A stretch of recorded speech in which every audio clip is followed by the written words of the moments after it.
I find magnetism just stunningly amazing.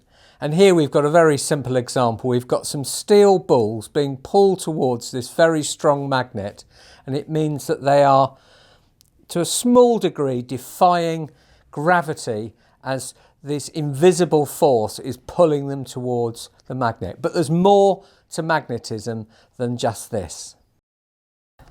Now, on this board, we're trying to explain some of the really weird things about magnets and magnetism. We've got 4 slots trying to explain 4 different things. This first slot here, the bit I'm pointing to, is a magnet. And as we pull it along, it's pulling a piece of ferrous, a piece of steel, which is fundamentally iron. And we know that iron is attracted to magnets. So as we pull the magnet along, the piece of steel is being dragged along as well. And we know that, we really saw that on the last board. To explain this one, we have to understand that magnets have 2 ends, one of which is called the South Pole and the other of which is called the North Pole.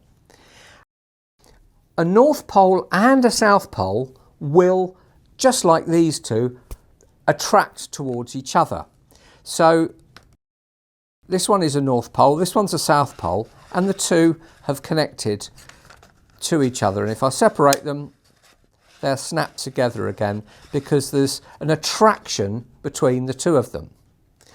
But if we turn one of those magnets round and we have either 2 North Poles or 2 South Poles near each other, they won't attract, they will push against each other.